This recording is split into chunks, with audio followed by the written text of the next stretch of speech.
blocked me.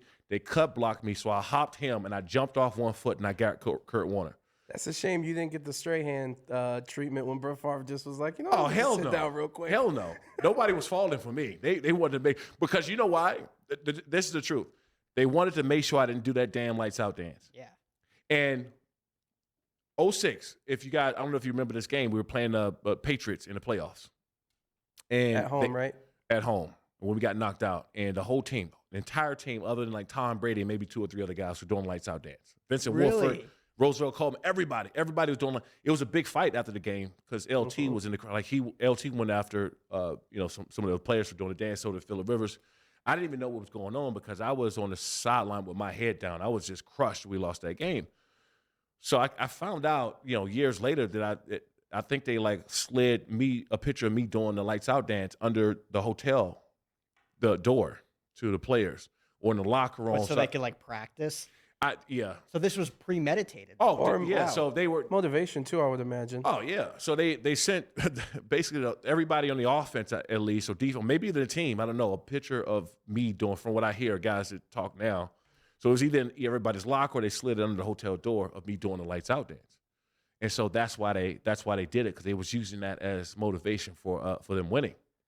I don't want to bring up any demons right now. I'm not trying to do this on purpose, but like I told you, I'm from Cleveland and I wanted to enjoy football.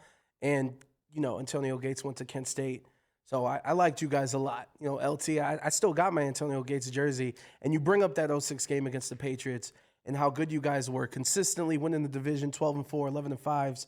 Marty Schottenheimer, does it ever? At this point now, post-NFL career, do you ever sit back and just go, damn, how did we never win or even get to the Super Bowl? Yeah. Not all the time, but especially when I have. Because when Vincent Jackson, I don't mean to cut you off, like when Vincent Jackson passed away, I went back myself. And I was like watching all these highlights because I'm like, damn, V-Jack, I went to school in Tampa. I know you spent a lot of time down there. Right. So I kind of relived everything, and I'm like, damn. It mainly hits me when I go do football stuff, like at the Super Bowl. I'm sitting up at the panel, and because you're there, you're on the field, you're around it. Well, yeah, that too, and that's why I won't go to a Super Bowl. Yeah, because I always say the only time I'm going to the Super Bowl if I'm playing in it. Other than that, I don't need to go. But I remember when I retired and I was at NFL Network, and Deion Sanders on the end, Marshall Faulk, Michael Irvin, Willie McGinn. It was all these guys, and everybody up there had that big ass Super Bowl ring. Sometimes, some of them 2 or 3 of them, and I'm just sitting up. I'm like, damn, So in those times, yeah, I do. It hits me. I'm like, because truthfully, that 06 team we had should go down as one of the best teams ever in football. Facts. Ever, and we'll never be talked about in that light because we didn't win a ring. But you go back on that team, name 20 teams, name 15 teams that was more dominant than we were across the board. Not just saying the defense. I think we led the league in sacks and interceptions, turnovers, and all that stuff. LT obviously breaking the record that year, whatever. But look at the dominance that we had, and you look back and say, man, and when people talk about all decade teams, they don't even bring us up. And I'm like, what? There's too many 12-4 and 11-5s, too much success for that to be ignored.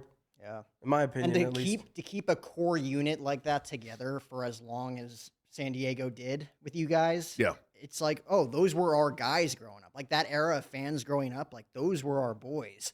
And for it never to kind of culminate in that final Cinderella story moment is frustrating.